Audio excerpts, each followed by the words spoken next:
Cash feels safe. People say, I keep my money in cash so I don't lose anything. They say this when they're scared of the stock market, when they don't trust banks, or when they just want to feel secure. And on the surface, it makes sense. Cash doesn't go down. It doesn't crash. You can't lose it in a bad investment. It just sits there, safe and steady. But here's the reality. Cash is quietly destroying your wealth. Inflation eats your money every single day. Right now, inflation is around 3% per year. That means if you have $10,000 in cash, after 1 year, it's only worth about $9,700 in real purchasing power. You didn't spend a dollar, but you still lost $300. Over 10 years, that same cash loses 20 to 30% of its value just by sitting there. The number on the bills stays the same, but what you can buy with them keeps shrinking. So while you think you're protecting your money by holding cash, you're actually guaranteeing a loss. You're choosing the certainty of inflation over the possibility of market risk. That's the irony. People hold cash to avoid risk. But cash is the riskiest long-term position you can take.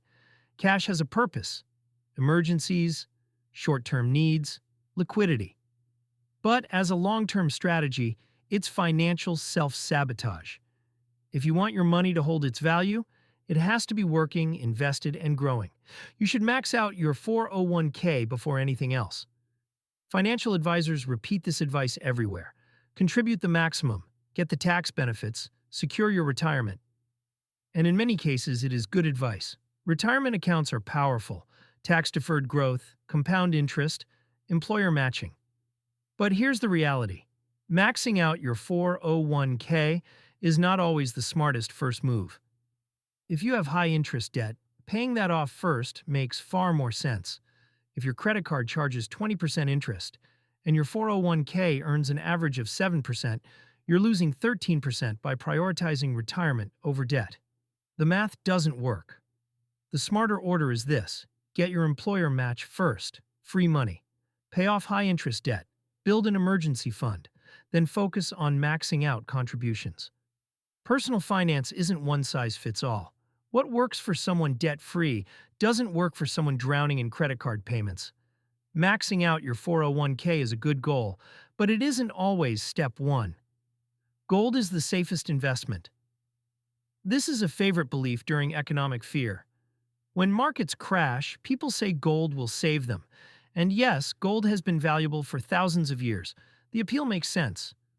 But here's the reality. Gold is not a guaranteed safe haven. Gold is volatile. From 2011 to 2015, gold lost nearly 45% of its value.